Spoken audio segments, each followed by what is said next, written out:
The red light on the National Court Network camera blinked on as 12 million Americans tuned in live. "This landmark police brutality case begins now," announced anchor Rebecca Hayes. Inside Chicago District Court, Judge Michael Washington was about to preside over the most watched trial of the decade, the death of Robert Washington, his own father. What would you do if you saw a respected black man slammed against a courtroom door on live TV, right before the biggest trial of the year? Officer Karen Rodriguez blocked the distinguished black man in the marble hallway. "Sir, this is a restricted area during live broadcast," she barked, her hand moving to her baton. Michael adjusted his professional tie calmly. "Officer, I have every right to be here." Her partner, Lisa Thompson, stepped closer, sneering. "Sir, I don't care what you think your rights are. You're disrupting a federal proceeding." He looked directly into the camera lens visible through the courtroom doors. "Then perhaps you should check who's presiding over that proceeding." Without warning, Rodriguez grabbed his shoulders and slammed him against the heavy oak courtroom door. The impact cracked through the live audio feed as 12 million viewers watched in horror. Michael crashed to the cold marble floor, his head striking the brass name plate with a sickening thud that echoed through millions of television speakers. Blood immediately began pooling beneath his dark hair. Hold on, what he pulls out next from his briefcase will expose the shocking truth and change justice forever. As he lay motionless on the courthouse floor, his blood staining the marble that 12 million people could see through the broadcast, Michael slowly reached for his fallen briefcase. What he pulled out next would not only shock the nation watching live, it would expose how these two officers had crossed every line of justice. Because the man bleeding on that floor wasn't just any victim. He was the judge who would decide the fate of these officers and prove that justice applies to everyone. If you believe that no one should ever face police brutality while seeking justice, type accountability below, then comment your country and city. Let's see where people stand against judicial intimidation worldwide. Your participation shows that courtroom dignity transcends borders. The aftermath of the assault sent shock waves through the courthouse and across the nation. Bailiff James Brown rushed through the courtroom doors to find Judge Michael Washington lying in a pool of blood while officers Rodriguez and Thompson stood over him with the casual indifference of women who believed they were above accountability. "What the hell happened here?" Brown demanded, his hand moving instinctively to his radio to call for medical assistance and FBI backup. Rodriguez, still breathing heavily from the assault, replied in the monotone voice she had used countless times before. Suspect was interfering with court proceedings and became combative. He fell during the arrest, but their carefully rehearsed lies were worthless. Every second of the assault had been captured by the courthouse's sophisticated audio system and transmitted live to 12 million Americans. There would be no covering up this brutality, no hiding behind false reports and police union protection. In living rooms across America, viewers were already flooding social media with outrage. The hashtag #DoJustice4Judge began trending within minutes. Though most people still didn't know the true identity of the man bleeding on the courthouse floor. Inside the courtroom, Attorney David Johnson heard the commotion and rushed toward the entrance. When he saw Michael Washington on the floor, his legal mind immediately recognized the magnitude of what had occurred. This wasn't just an assault. It was a federal crime committed on live television in front of millions of witnesses. The National Court Network's technical crew struggled to maintain their broadcast as the story shifted from a routine trial coverage to breaking news of unprecedented proportions. Director Michael Chin shouted instructions to his camera operators, "Keep rolling. This is the biggest story of the decade." Meanwhile, FBI agents who had been monitoring the trial due to its national significance were already mobilizing. Agent Maria Rodriguez received the emergency call while reviewing case files in her downtown Chicago office. "We have an assault on a federal judge in progress," came the urgent voice through her radio. "All units respond immediately." Michael Washington stirred on the marble floor, consciousness slowly returning as the metallic taste of blood filled his mouth. The right side of his head throbbed with each heartbeat, and he could feel the warmth of blood trickling down his cheek. But his mind was crystal clear about what needed to happen next. He had come to this courthouse to seek justice for his father's death at the hands of police officers who thought they were above the law. Instead, he had become another victim of the same type of violence that had destroyed his family 3 years ago. But unlike his father, he had survived. And unlike his father's case, this assault had been witnessed by 12 million Americans in real time. The irony was devastating and perfect. These officers had just provided the nation with a live demonstration of exactly the type of police brutality that the trial was meant to address. They had proven beyond any possible doubt that the problem wasn't isolated incidents or bad apples. It was a systemic culture that saw certain people as less deserving of respect and protection. "My briefcase," Michael whispered, his voice barely audible. "Where is my briefcase?" Bailiff Brown looked around and spotted the leather briefcase that had been knocked from his hands during the assault. It lay several feet away, its contents partially spilled onto the marble floor. "It's right here, sir, but you need to stay still until the paramedics arrive." Michael tried to sit up, wincing from the pain shooting through his skull. "Please," he said with growing urgency. "I need my briefcase." Rodriguez scoffed from her position near the courtroom doors. "Sir, you need medical attention, not your paperwork. You should be thanking us for not charging you with resisting arrest." The callousness of her words sent a ripple of anger through the assembled court personnel. Even other police officers present began to distance themselves from Rodriguez and Thompson, recognizing that their actions had gone far beyond acceptable use of force. Brown retrieved the briefcase and knelt beside Michael. "What do you need from it?" With shaking hands, Michael reached into the briefcase and withdrew a folded black garment. The sight of it caused immediate confusion among the onlookers. It was clearly some kind of official clothing, but its significance wasn't immediately apparent. "Help me stand," Michael requested, his voice growing stronger despite his injuries. "Sir, I really think you should wait for medical." "Help me stand," he repeated with unmistakable authority. Brown and Attorney Johnson carefully assisted Michael to his feet.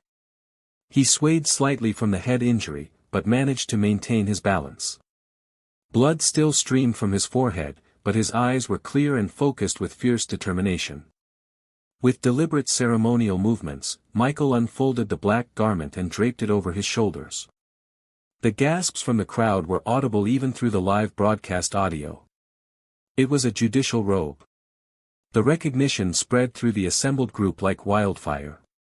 Court clerks covered their mouths in shock. Security guards stepped back in stunned disbelief. Attorney Johnson stared with growing understanding and horror. "Oh my God," someone whispered. "He's a judge." Officer Rodriguez's face went pale as the implications hit her like a physical blow. Officer Thompson began backing away as if distance could somehow undo what they had just done. Michael Washington, blood still flowing from his wound, straightened his shoulders and looked directly at the two officers who had assaulted him. When he spoke, his voice carried the full weight of judicial authority. "I am Judge Michael Washington," he announced clearly, ensuring that every word would be captured by the live broadcast. "I am the presiding judge for this courthouse, and I was scheduled to begin the most important trial of my career in this very courtroom." The silence that followed was deafening. Even the background noise of the courthouse seemed to cease as the magnitude of what had occurred became clear to everyone present. Rodriguez's legs felt weak. She had just assaulted a sitting federal judge on live television in front of 12 million viewers. Her career wasn't just over. Her life as she knew it was finished. Furthermore, Michael continued, his voice growing stronger with each word, "The trial I was about to begin involves the death of Robert Washington, my father, who was killed by police officers 3 years ago." The revelation hit the courthouse like a thunderbolt. The man they had brutalized wasn't just any judge. He was the son of the very victim whose case was about to be tried. What happened next would redefine American justice forever. The courthouse fell into a silence so profound that the only sound was the steady drip of blood from Judge Michael Washington's forehead onto the marble floor. 12 million Americans stared at their television screens in stunned disbelief, trying to process what they had just witnessed and heard.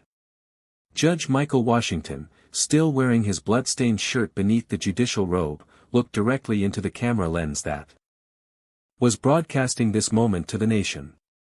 His next words would be quoted in legal textbooks, civil rights seminars, and congressional hearings for decades to come. 3 years ago, my father, retired Police Sergeant Robert Washington, was killed during what the officers involved claimed was a routine traffic stop. He began, his voice steady despite the throbbing pain in his head. Those officers said he resisted arrest. They said he was combative. They said they had no choice but to use deadly force.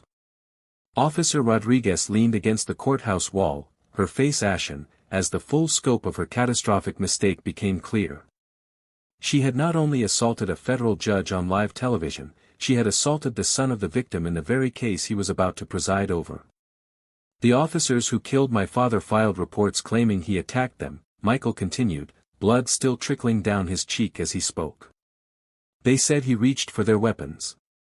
They painted him as a dangerous criminal who brought about his own death through his actions.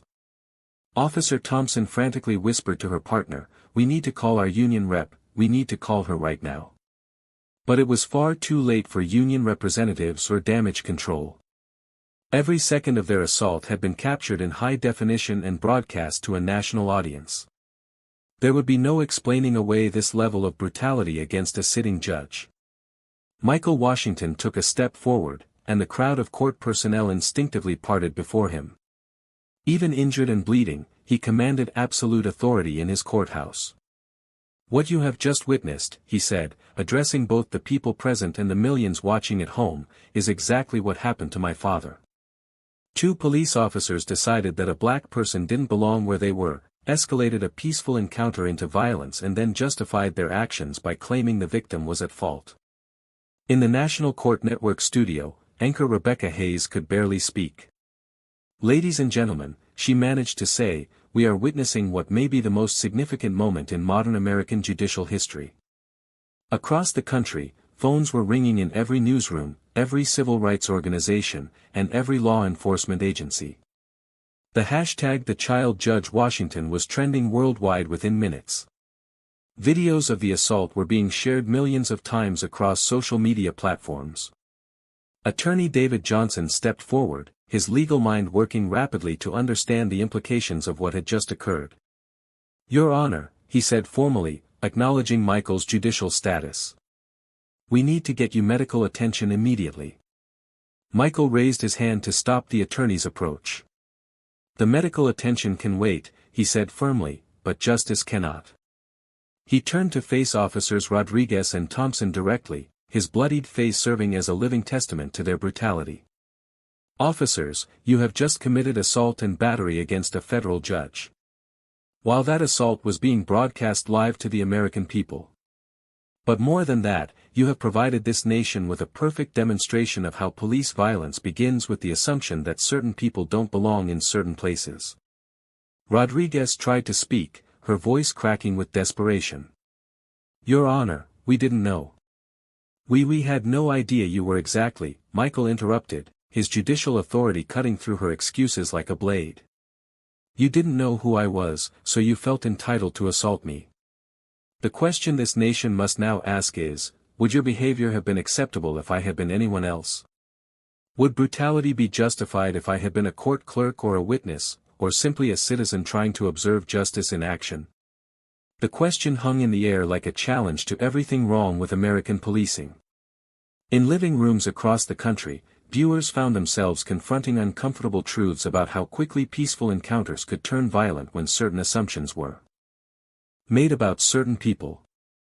Bailiff James Brown approached cautiously, still concerned about Michael's head injury. "Your Honor, the paramedics have arrived. Please let them examine you." Michael nodded but remained standing, addressing the cameras one final time before receiving medical treatment. "The trial that was supposed to begin today will still proceed," he announced. "I will still preside over the case involving my father's death. Because justice delayed is justice denied. But now this trial will serve a dual purpose. It will not only seek accountability for my father's death, but it will also demonstrate to the American people what justice looks like when it is applied equally to everyone. He paused, looking directly at Rodriguez and Thompson, including police officers who believe they are above the law. As paramedics carefully cleaned and bandaged Judge Michael Washington's head wound, the entire nation was erupting in response to what they had witnessed. Phone lines at news stations were overwhelmed. Social media platforms were struggling to handle the unprecedented volume of posts, shares, and comments flooding their servers. In the National Court Network studio, anchor Rebecca Hayes was joined by legal analyst Dr. Patricia Henderson, a former federal prosecutor who specialized in police misconduct cases. Dr. Henderson, Rebecca said, her voice still shaking from what they had broadcast. In your 30 years of legal experience, have you ever seen anything like what we just witnessed? Dr. Henderson removed her glasses, still processing the magnitude of the moment. Rebecca, what we just saw represents a convergence of every issue plaguing American justice. Police brutality, racial profiling, and the assumption that authority figures are above accountability. But it also represents something unprecedented. A sitting federal judge becoming a victim of the very type of violence he was about to adjudicate. Meanwhile, in the courthouse, Michael Washington sat on a bench as paramedics finished treating his injury. The gash on his forehead required 7 stitches, but he had refused to be transported to a hospital. He had a trial to conduct, and nothing, not even his own assault, would prevent justice from moving forward. Officer Rodriguez stood in handcuffs. Her earlier confidence completely shattered. The reality of her situation was sinking in. She had assaulted a federal judge on live television while that judge was on his way to preside over a police brutality case. Her career was over. Her pension was forfeit and she would likely spend years in federal prison. Officer Thompson faced the same fate. Both women were being read their rights by FBI agents who had arrived within minutes of the assault. The Bureau had been monitoring the trial due to its national significance and they were prepared to act immediately when federal crimes were committed. Officer Rodriguez, Agent Maria Rodriguez said as she completed the Miranda warning, "You are under arrest for assault and battery against a federal judge, violation of civil rights under color of law, and obstruction of justice." Officer Thompson, "You face the same charges." The irony was inescapable. These officers who had arrived at the courthouse to provide security for a police brutality trial were now defendants in their own police brutality case. Attorney David Johnson approached Judge Washington carefully. "Your Honor, with respect, I believe the court should consider postponing today's proceedings given what has occurred." Michael looked up from the paramedic's work, his eyes clear and determined despite the fresh bandage on his forehead. "Counselor, justice has been delayed for 3 years since my father's death. It will not be delayed any longer." He stood up, testing his balance and finding it satisfactory. "This trial will proceed as scheduled. In fact, given what has just occurred, it is more important than ever that this trial proceed immediately." Michael Washington's mind traveled back to that terrible night 3 years ago when he received the phone call that would change his life forever. His father, Robert Washington, had been a 25-year veteran of the Chicago Police Department, a man who had dedicated his life to serving and protecting his community with honor and distinction. Robert Washington had never received a single complaint for excessive force during his entire career. He had been a mentor to young officers, teaching them that the badge was a symbol of service, not superiority. He had coached Little League baseball, volunteered at homeless shelters, and served as a deacon at his church. On the night of March 15, 2021, Robert Washington was driving home from his grandson's birthday party when he was pulled over by officers Sandra Murphy and Jennifer Wilson. The official report stated that he had been stopped for a broken tail light, though the car's maintenance records showed all lights were functioning properly. What followed was a textbook example of how police encounters could escalate from routine to deadly when officers made assumptions based on racial bias rather than actual behavior. Despite Robert's calm compliance and his attempts to identify himself as a retired officer, Murphy and Wilson treated him as a dangerous criminal from the moment they approached his vehicle. The body camera footage, which had been hidden from the family for 2 years, showed Robert Washington sitting peacefully in his car, hands visible on the steering wheel, speaking respectfully to the officers. When asked to show identification, he had clearly announced his movements and slowly reached for his wallet. But officers Murphy and Wilson had already decided he was a threat. When Robert reached for his retired police identification, Wilson claimed she saw him lunging for a weapon. She fired 3 shots into his back as he stood with his hands raised outside his vehicle. Robert Washington died in the same parking lot where he had once brought his grandchildren to feed ducks at a nearby pond. The last words captured on the body camera audio were his desperate pleas. "Please don't shoot me. I'm a retired police officer. I have grandchildren." The officers' initial reports painted Robert as aggressive and non-compliant. They claimed he had resisted arrest and posed an imminent threat to their safety. The internal investigation ruled the shooting justified based on their false testimonies. It took 3 years of legal battles, federal intervention, and the discovery of the hidden body camera footage for the truth to emerge. Judge Michael Washington adjusted his freshly donned judicial robe, the bandage on his forehead visible to everyone in the packed courtroom and to the millions still watching the live broadcast. The weight of history pressed down on the proceedings as he prepared to deliver his opening remarks.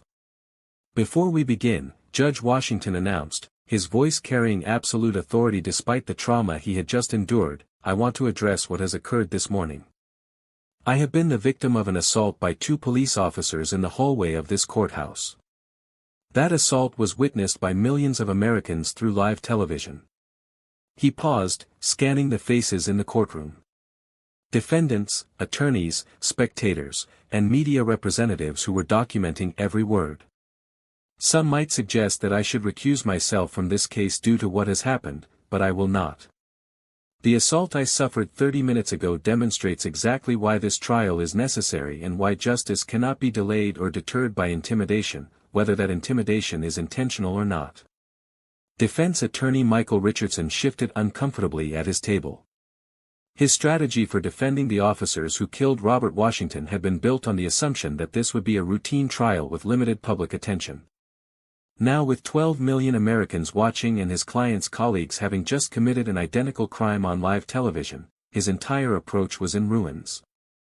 "The case before us today," Judge Washington continued, "involves the death of Robert Washington, a retired police sergeant who was killed during what officers claimed was a traffic stop gone wrong.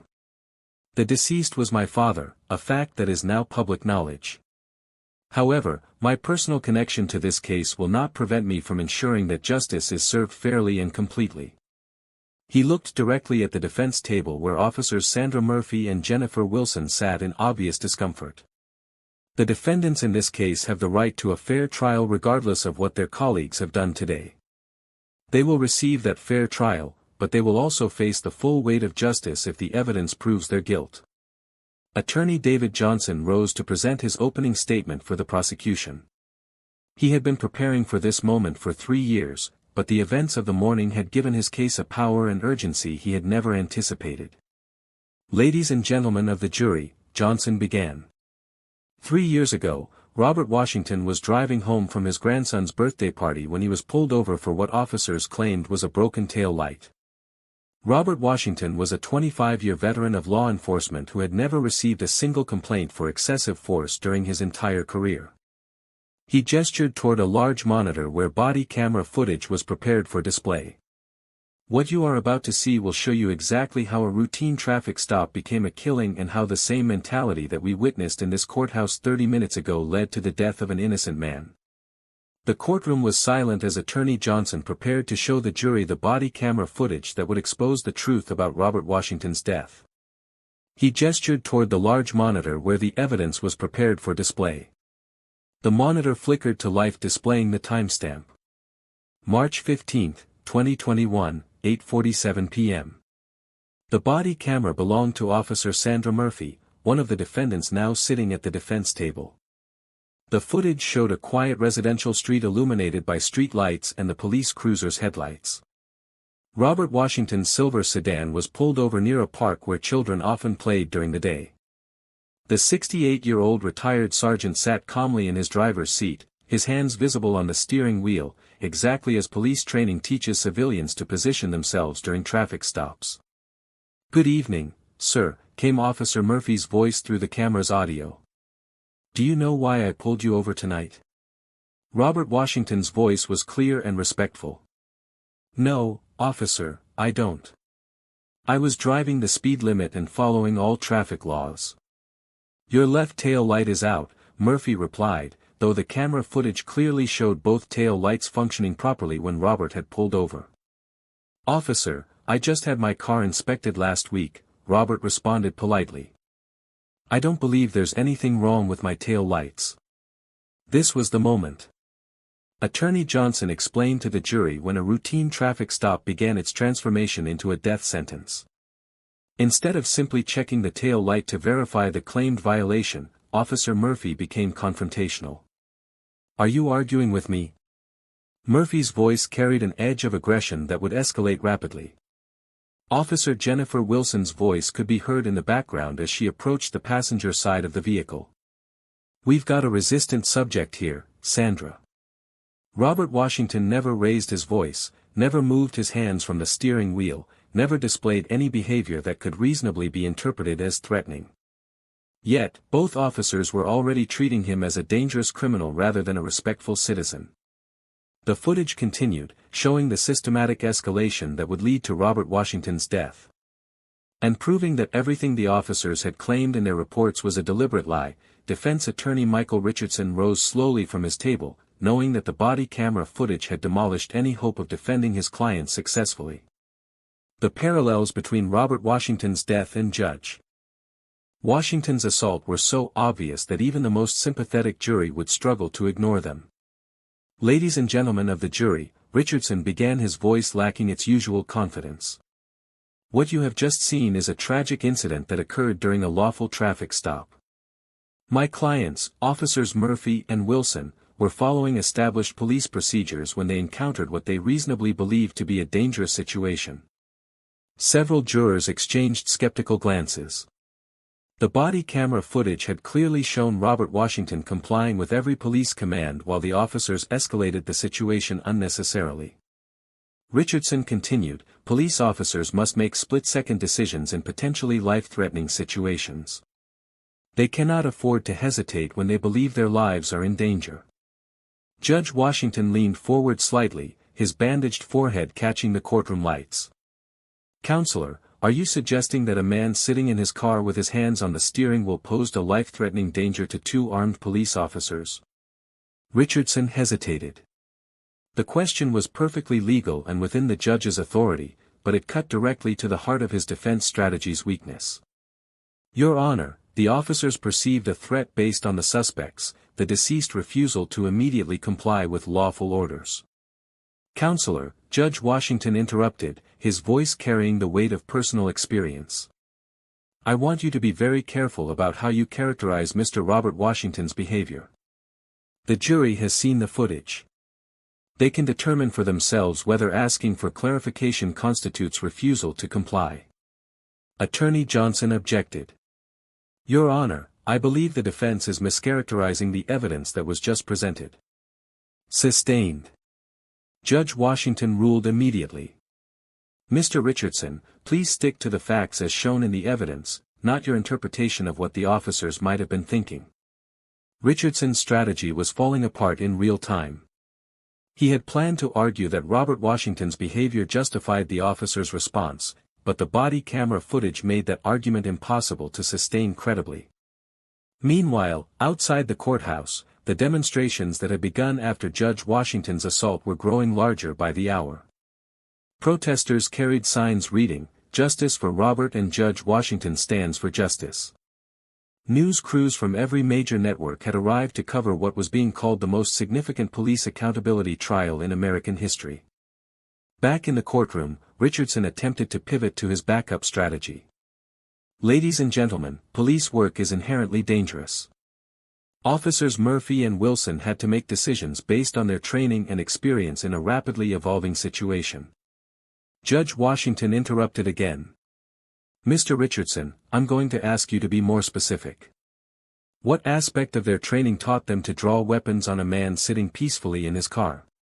The question hung in the air like a sword over Richardson's defense. He knew that police training actually emphasized de-escalation and proportional response, the exact opposite of what his clients had done. Your Honor, I would argue that the officer's perception of threat was reasonable given the circumstances. Which circumstances specifically? Judge Washington pressed. A 68-year-old man sitting in his car. A man who identified himself as a retired police officer. A man who was attempting to show identification when ordered to exit his vehicle. Richardson realized he was being systematically dismantled by a judge who understood police procedure better than most attorneys because he had just experienced the same type of unjustified police violence himself. Attorney Johnson rose for her cross-examination of the first defense witness, Officer Murphy herself. She had been preparing for this moment for 3 years, but the morning's events had given her questions a devastating new context. Officer Murphy, Johnson began. How many years of police training did you receive before becoming a sworn officer? 6 months at the academy, plus field training, Murphy replied, her voice barely audible. And during that training, were you taught that citizens have the right to ask questions during traffic stops? Murphy shifted uncomfortably.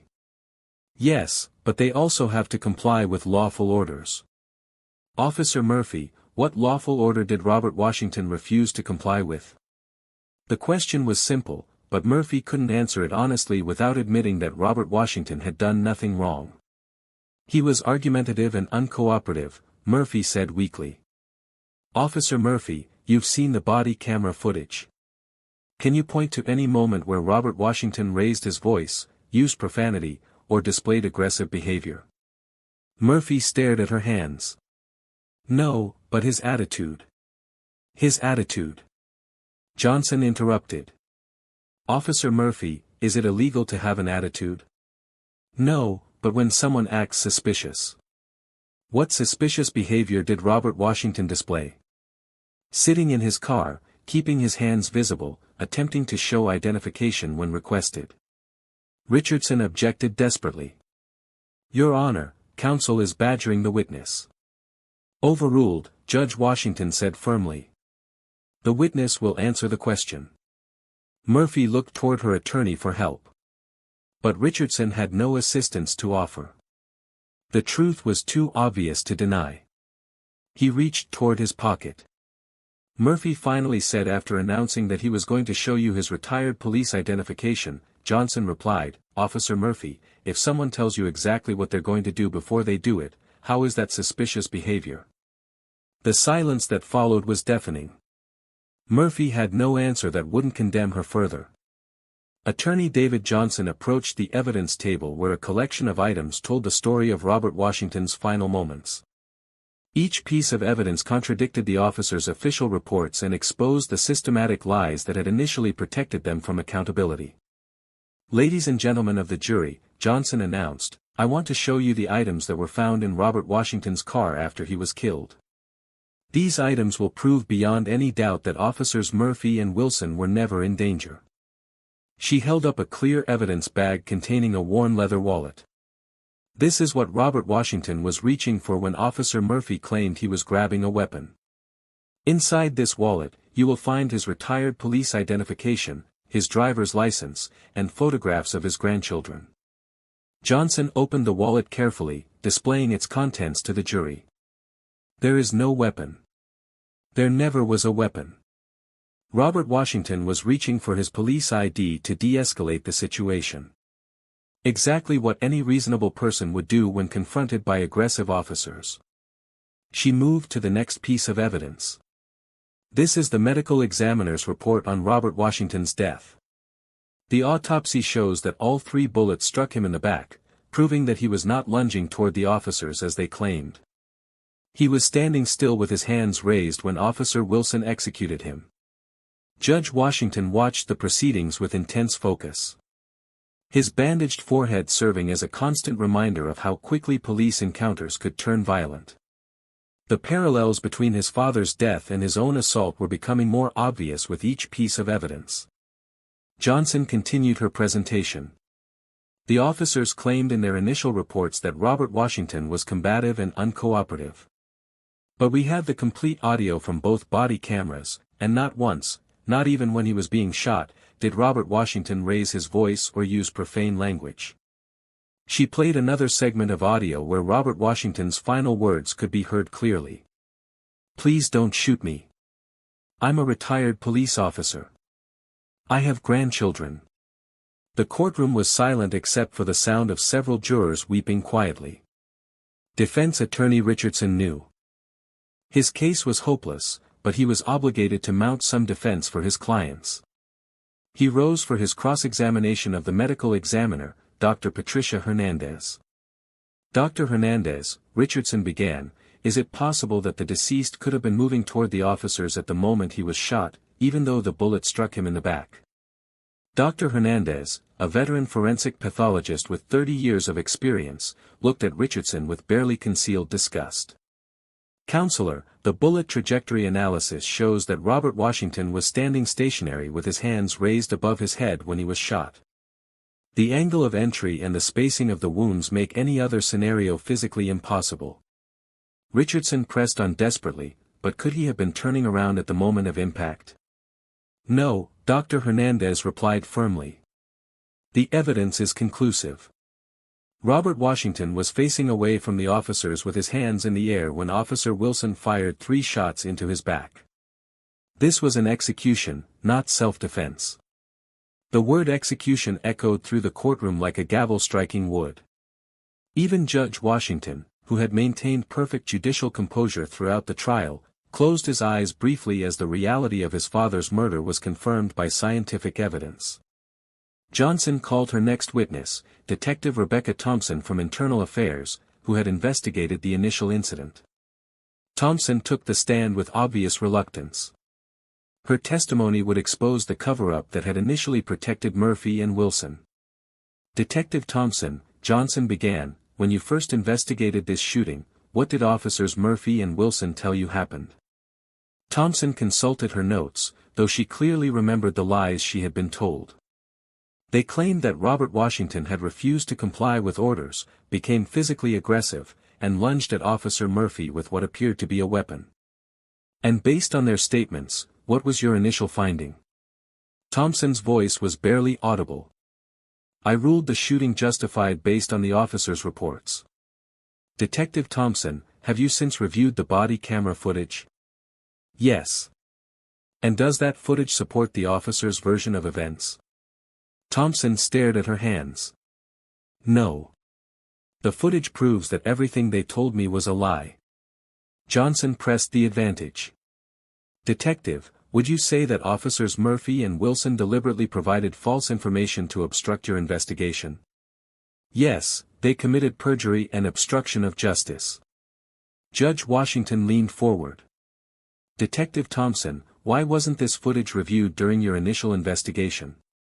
The question cut to the heart of police corruption. Thompson shifted uncomfortably before answering. "Your Honor, the officers claimed their body cameras malfunctioned during the incident. It wasn't until the family's attorney filed a federal lawsuit that we discovered the footage had been archived in a separate system." The revelation sent shock waves through the courtroom. Not only had the officers lied about the shooting, but they had also concealed evidence that would have immediately exposed their lies. Judge Washington's voice carried a cold fury that chilled everyone present. "Detective Thompson, are you telling this court that police officers can simply claim their cameras malfunctioned and avoid accountability for their actions?" "Your Honor, we've since implemented new protocols to prevent." "Detective Thompson," Judge Washington interrupted. "How many other cases might have been affected by similar malfunctions?" The question hung in the air like an indictment of the entire system. The courtroom atmosphere grew heavier as Detective Thompson's testimony revealed the systematic corruption that had protected Officers Murphy and Wilson for 3 years. Judge Washington's questions had exposed a pattern of evidence suppression that suggested Robert Washington's case was not an isolated incident. Attorney Johnson seized the moment to expose the full scope of the cover-up. "Detective Thompson, how many other cases in your department involved officers claiming body camera malfunctions during controversial incidents? Thompson looked toward her supervisor in the gallery, seeking guidance that would not come. I would need to review the files to give you an exact number. Detective, I'll ask you again, Johnson pressed. How many cases? At least 12 in the past 5 years, Thompson admitted quietly. The number sent a collective gasp through the courtroom. 12 cases where officers had allegedly experienced convenient equipment failures during incidents that resulted in civilian deaths or serious injuries. The pattern was too obvious to ignore. Judge Washington's voice cut through the stunned silence. Detective Thompson, in how many of those 12 cases were the officers ultimately held accountable for their actions? Thompson's answer was barely audible. None, Your Honor. The admission was devastating. For 5 years, the Chicago Police Department had allowed officers to escape accountability by simply claiming their recording equipment had malfunctioned. Robert Washington's death was part of a systematic pattern of cover-ups and corruption. Detective Thompson, Attorney Johnson continued, who made the decision to rule Robert Washington's shooting justified without reviewing the body camera footage? Captain Maria Rodriguez, Thompson replied, naming the officer who would later become embroiled in her own scandal when internal emails revealed her instructing subordinates to give our officers the benefit of the doubt in borderline cases. Judge Washington leaned forward, his voice carrying a mix of judicial authority and personal anguish. Detective Thompson, are you telling this court that my father's death was covered up by officers who knew the truth could be found in body camera footage they chose not to review? Yes, Your Honor, Thompson replied, tears beginning to stream down her face. We failed your father. We failed your family. And we failed every citizen who trusted us to seek the truth. The emotional weight of the testimony was palpable throughout the courtroom. Several jurors were visibly crying while others stared at the defendants with expressions of disgust and disbelief. Attorney Johnson called her final witness, FBI agent Marcus Williams, who had led the federal investigation that ultimately exposed the body camera footage. Agent Williams had no relation to the Washington family despite sharing a similar surname, a coincidence that had initially made him hesitant to take the case. Agent Williams, Johnson began, when you first reviewed the body camera footage from Robert Washington's death, what was your immediate reaction? Agent Williams, a 20-year veteran of federal law enforcement, spoke with measured authority. Ms. Johnson, in 20 years of investigating police misconduct cases, I have rarely seen such a clear-cut example of unjustified deadly force followed by systematic evidence suppression. He gestured toward the defendants. Officers Murphy and Wilson didn't just kill an innocent man. They lied about it repeatedly, filed false reports, and participated in a conspiracy to hide evidence that would have immediately exposed their crimes. Defense attorney Richardson made one last desperate attempt to salvage his case. Agent Williams, isn't it possible that the officers genuinely believed they were in danger, even if their perception was ultimately incorrect? Agent Williams looked at Richardson with barely concealed contempt. Counselor, the body camera footage shows Robert Washington sitting motionless in his vehicle with his hands visible on the steering wheel. He identified himself as a retired police officer. He verbally announced every movement before making it. In what universe does that constitute a threat that justifies execution? The agent's voice grew stronger as he continued. Furthermore, the ballistics evidence proves that Robert Washington was shot in the back while standing with his hands raised. There is no reasonable explanation for that action other than murder. Judge Washington watched his father's killers squirm in their seats as the full weight of evidence crushed any hope of acquittal. The parallels between his father's death and his own assault that morning were undeniable. Both incidents involved officers who made assumptions based on racial bias and escalated peaceful encounters into violence. Agent Williams, Attorney Johnson asked, in your expert opinion, could Robert Washington's death have been prevented? Absolutely, Williams replied without hesitation. Every aspect of police training emphasizes de-escalation and proportional response. These officers chose violence as their first option rather than their last resort.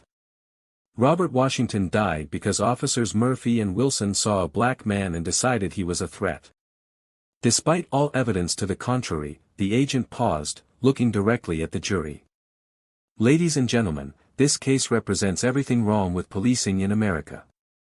When officers can kill innocent citizens and hide behind false reports and equipment malfunctions, no one is safe. No one. As Agent Williams left the stand, it was clear that the prosecution had presented an overwhelming case. The defense had no credible response to the mountain of evidence proving that Robert Washington's death was an unjustified execution covered up by systematic corruption. Judge Washington looked at the defendants, seeing not just his father's killers, but representatives of a broken system that prioritized protecting bad cops over serving justice. The time for accountability had finally arrived. After 3 hours of deliberation, the jury returned to the courtroom. The foreman, a retired teacher named Robert Martinez, held the verdict in his hands with the weight of history. 12 million Americans were still watching the live broadcast and the entire nation waited to see whether justice would finally be served. Judge Michael Washington took his seat at the bench. The bandage on his forehead, now a symbol of police accountability that had spread across social media worldwide. The hashtag #JJJudgeWashingtonJustice was trending in 17 countries. Has the jury reached a verdict? Judge Washington asked formally. We have, Your Honor, Martinez replied, his voice steady and clear. In the case of the People vs. Officer Sandra Murphy, on the charge of second-degree murder, how do you find? Martinez looked directly at Officer Murphy before answering. We find the defendant guilty. The courtroom erupted in a mixture of gasps, applause, and tears. Murphy's face went pale as the reality of a murder conviction sank in. Her police career was over and she faced decades in prison. In the case of the People vs. Officer Jennifer Wilson on the charge of second-degree murder. How do you find? We find the defendant guilty. Wilson collapsed into her chair, her attorney's hand on her shoulder, providing little comfort. Both officers had been convicted of murdering Robert Washington. One of the first times in American history that police officers had been held accountable for killing a black man during what they claimed was a justified shooting. But Judge Washington wasn't finished. He had one more case to address. The assault that had occurred in his own courthouse just hours earlier. Bailiff Brown, please bring in the defendants Rodriguez and Thompson. The two officers who had assaulted Judge Washington were escorted into the courtroom in handcuffs and orange jumpsuits. Their booking photos had already been shared millions of times on social media, making them the faces of police brutality in America. Officers Rodriguez and Thompson, Judge Washington began, his voice carrying the authority of someone who had faced their violence and survived. You have been charged with assault and battery against a federal judge, violation of civil rights under color of law, and obstruction of justice. How do you plead? Rodriguez's attorney, clearly overwhelmed by the circumstances, whispered urgently in his client's ear. The entire assault had been broadcast live to millions of people. There was no possible defense. Your Honor, Rodriguez's attorney said finally, my client pleads guilty to all charges. Thompson followed immediately. Your Honor, my client also pleads guilty to all charges. The guilty pleas eliminated the need for another trial. But Judge Washington had something more important than legal proceedings in mind. He was about to deliver a statement that would be studied in law schools and quoted by civil rights leaders for generations. Officers Rodriguez and Thompson, he began, standing from his judicial bench to address them directly. Your assault on me this morning was witnessed by 12 million Americans. But your crime represents more than just an attack on one individual. It represents an attack on the very concept of justice itself. He paused, letting his words resonate through the packed courtroom and across the television screens of millions of viewers. When you grabbed me in that hallway, you did so because you saw a black man and assumed he didn't belong in a place of justice. When you slammed me against that door, you did so because you believed your authority superseded my rights. When you left me bleeding on the marble floor of this courthouse, you did so because you never considered that the person you were brutalizing might be the very judge you were supposed to protect. Rodriguez stared at the floor, unable to meet Judge Washington's eyes. Thompson appeared to be fighting back tears as the magnitude of her actions became clear. "But here is what you failed to understand," Judge Washington continued, his voice growing stronger with each word. "Justice does not depend on who you think deserves it. Justice is not reserved for people who look like you, act like you, or share your assumptions about who belongs where. Justice is universal or it is meaningless." He gestured toward the camera that was broadcasting his words to the nation. What America witnessed today was both the problem and the solution. The problem is officers who see violence as their first option rather than their last resort. The solution is a justice system that holds everyone accountable regardless of their uniform or their position. Judge Washington returned to his seat and addressed both sets of defendants. The officers who had killed his father and the officers who had assaulted him. "Officers Murphy and Wilson, you are hereby sentenced to 25 years to life in federal prison without the possibility of parole. Your actions took the life of a good man, a devoted father, and a public servant who dedicated his career to protecting others." He turned to Rodriguez and Thompson. "Officers Rodriguez and Thompson, you are hereby sentenced to 10 years in federal prison and lifetime prohibition from law enforcement employment. Your actions were witnessed by the entire nation and serve as a perfect example of how not to serve and protect." But Judge Washington had one final statement to make, one that would transform this moment from a legal proceeding into a national call for justice. "To the police officers watching this broadcast," he said, looking directly into the camera. "Understand that what happened here today is not an attack on law enforcement. It is a defense of what law enforcement should be. Good officers have nothing to fear from accountability. Only bad officers need to hide behind the badge instead of honoring it." The gavel came down with finality, but the impact of Judge Washington's justice would resonate far beyond the courthouse walls. Within hours of the verdicts, the impact of Judge Washington's trial was being felt across every level of American law enforcement and government. The live broadcast had created an unprecedented moment of accountability that could not be ignored, covered up, or explained away. In Washington, D.C., emergency sessions were being called in Congress. Senator Elizabeth Warren was drafting what would become known as the Robert Washington Police Accountability Act. Representative Alexandria Ocasio-Cortez was demanding federal oversight of police departments nationwide. Even conservative Republicans were acknowledging that something fundamental needed to change. President Biden addressed the nation from the Oval Office that evening. "What we witnessed in Judge Michael Washington's courtroom today represents both the worst and the best of American justice. We saw the worst when police officers committed brutal acts of violence. But we also saw the best when our justice system held those officers accountable regardless of their badges or their assumptions about who deserves protection under the law." The Chicago Police Department was in complete crisis. Superintendent Robert Johnson had called an emergency meeting of all precinct commanders, knowing that the department's reputation had been destroyed by the actions of 4 officers who thought they were above the law. Effective immediately, Johnson announced to his commanders, "Every officer in this department will undergo mandatory retraining in de-escalation, cultural sensitivity, and constitutional law. Any officer who cannot pass these requirements will be dismissed without pension benefits." The police union, which had initially planned to defend Rodriguez and Thompson, quickly reversed course when they realized that public opinion had turned decisively against them. Union President Michael Rodriguez issued a statement. "The actions of these officers do not represent the values of the Chicago Police Department or law enforcement in general. We support Judge Washington and his commitment to justice for all." But the changes weren't limited to Chicago.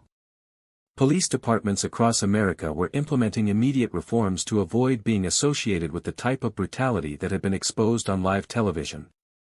In New York, Police Commissioner Sarah Martinez announced mandatory body cameras for all officers and civilian oversight of all use of force incidents.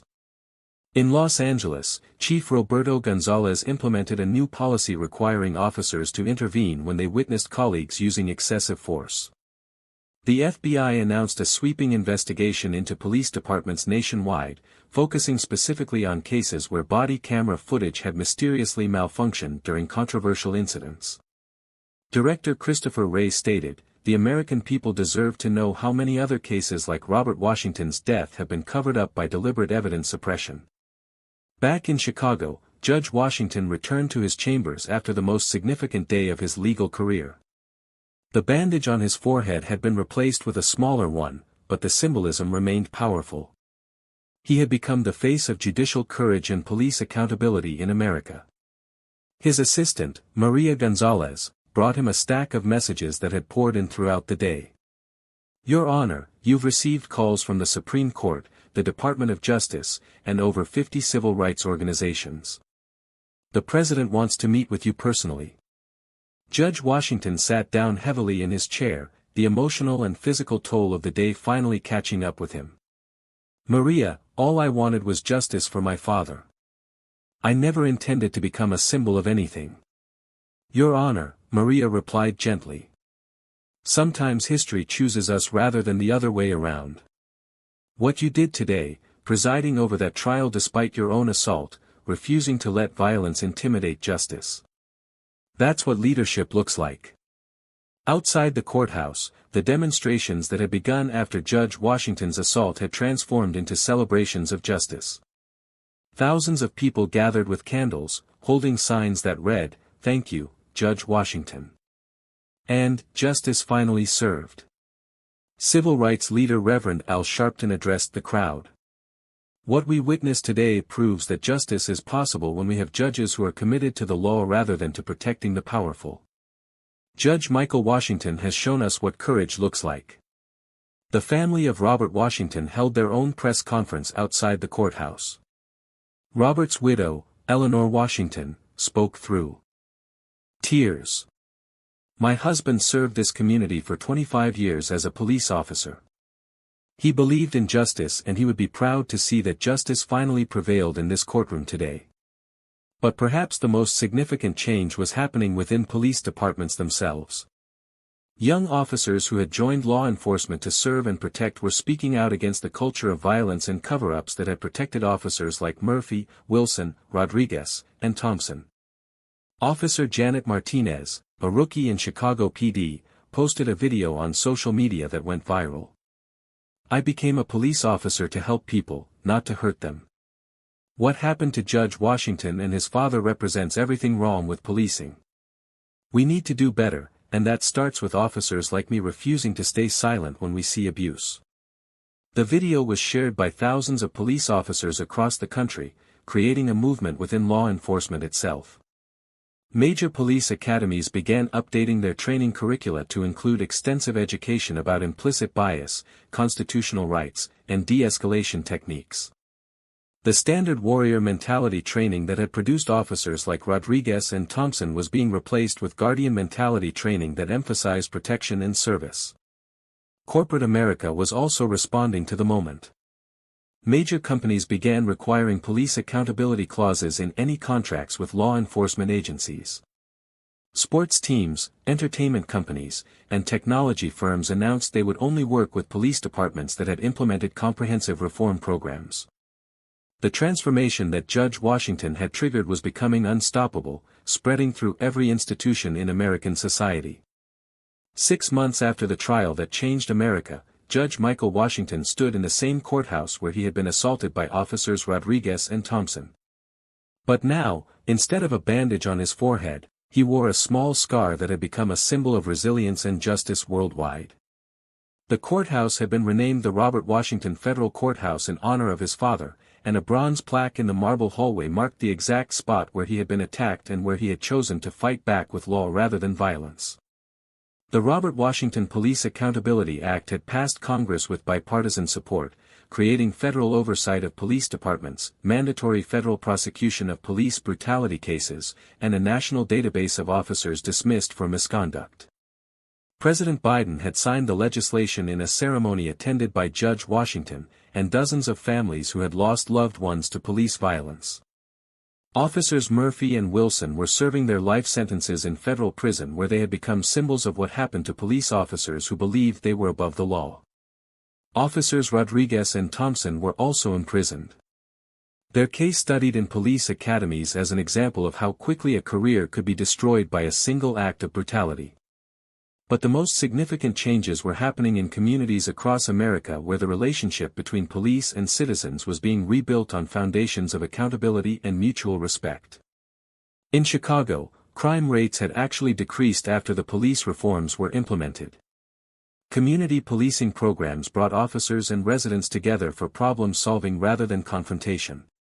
Young people who had once feared police were now participating in citizen review boards and police training programs. Detective Rebecca Thompson, who had initially covered up Robert Washington's murder, had been demoted and reassigned to a desk job. But she had also become an advocate for police reform, traveling to departments across the country to explain how the culture of protecting bad officers ultimately destroyed good officers' ability to serve effectively. "I spent 15 years enabling police brutality by looking the other way," Thompson told a conference of police chiefs in Atlanta. "Judge Washington taught me that accountability makes us stronger, not weaker.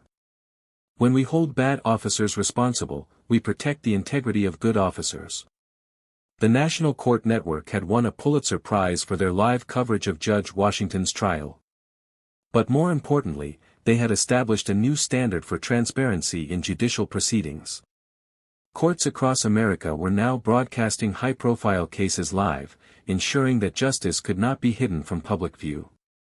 Rebecca Hayes, the anchor who had guided the nation through that historic day, interviewed Judge Washington on the 6-month anniversary of the trial. "Judge Washington," Hayes asked, "when you walked into that courthouse 6 months ago, did you imagine that your personal tragedy would become a catalyst for national change?" Judge Washington, now wearing his full judicial robes with quiet dignity, considered the question carefully. "Rebecca, I learned that day that justice isn't something that happens to us. It's something we make happen. My father's death could have been meaningless if I had allowed his killers to escape accountability. My own assault could have been just another example of police brutality if I had chosen to step aside instead of fighting back." He paused, looking directly into the camera that had captured his moment of truth 6 months earlier. "But when we choose justice over comfort, accountability over protection, truth over convenience, that's when we honor not just the victims of brutality, but the promise of what America can become." The interview was being watched by millions of Americans, including police officers who had changed their approach to law enforcement after witnessing Judge Washington's courage. Officer Janet Martinez, who had spoken out against police brutality after the trial, was now training new recruits in constitutional policing. "Judge Washington showed us that being a police officer means protecting everyone, including people who look different from us, think different from us, or challenge us," she told her trainees. "The badge is a symbol of service, not superiority." In schools across America, Judge Washington's story was being taught as an example of how one person's courage could transform an entire system. Students were learning about the Constitution, civil rights, and the importance of speaking truth to power. The Robert Washington Foundation, established by Judge Washington to support families affected by police violence, had already helped hundreds of families navigate the legal system and find justice for their loved ones. But more importantly, it was working with police departments to implement the kind of reforms that could prevent future tragedies. FBI Director Christopher Wray had delivered on his promise to investigate police departments nationwide. The investigation had revealed that the pattern of body camera malfunctions during controversial incidents was endemic across American law enforcement. Over 200 cases were reopened, leading to dozens of convictions and hundreds of police dismissals. The Washington investigation, as it came to be known, had exposed a culture of cover-ups that extended far beyond Chicago. Police chiefs across the country were being forced to confront decades of systematic corruption and evidence suppression. The changes were not without resistance. Some police unions continued to defend the old system, arguing that accountability measures would make officers hesitant to act in dangerous situations. But public opinion had shifted decisively after Judge Washington's trial, and politicians who opposed police reform found themselves voted out of office.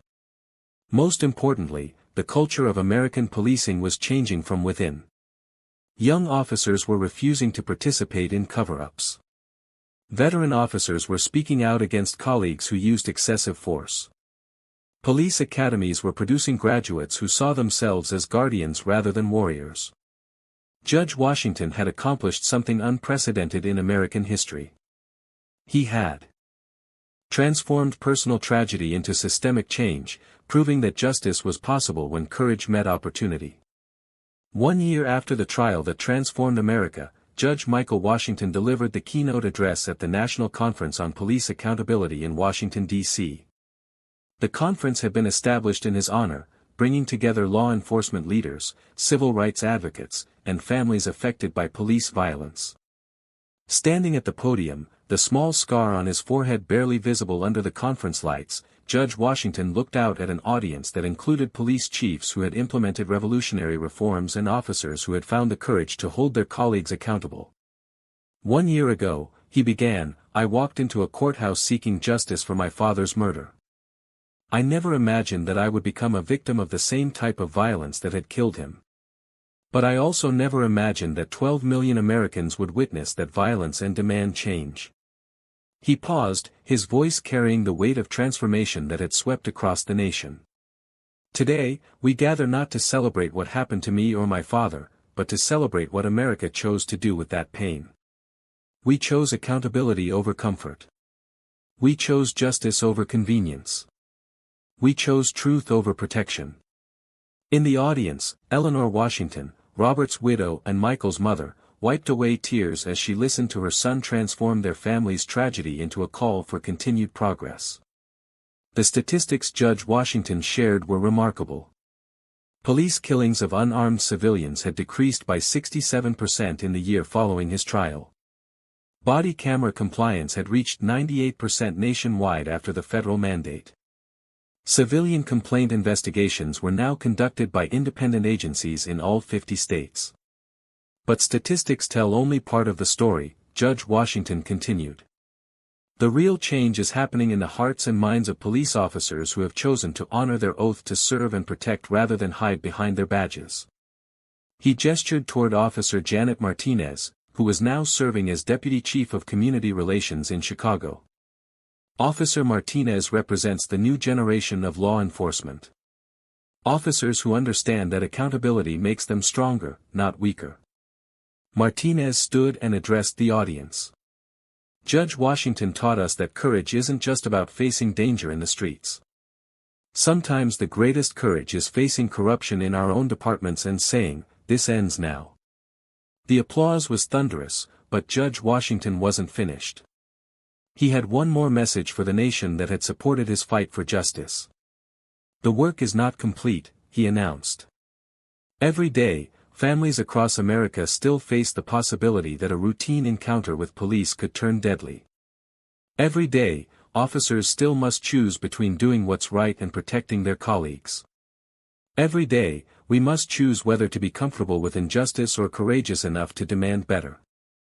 He looked directly into the cameras that were broadcasting his speech nationwide. My father, Robert Washington, served his community for 25 years because he believed in justice. When he was killed, that belief was tested.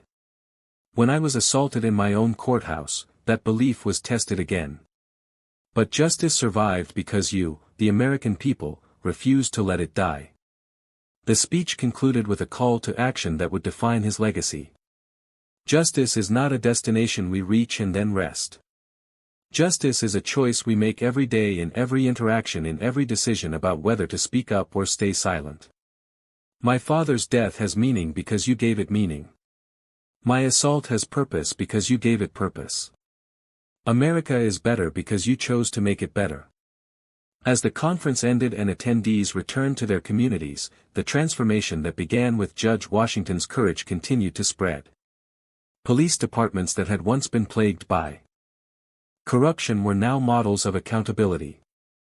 Families who had lost loved ones to police violence were finding justice in courts across the country. The Robert Washington Federal Courthouse had become a pilgrimage site for those seeking justice. The bronze plaque marking where Judge Washington had been assaulted bore a simple inscription. Here justice chose courage over comfort. Thank you to everyone who typed accountability and shared your locations from around the globe. From Chicago to London, from Atlanta to Sydney, you've proven that the fight for judicial dignity transcends all borders. Seeing this global community united for equal justice and police accountability proves that courage in the face of injustice is a universal human value.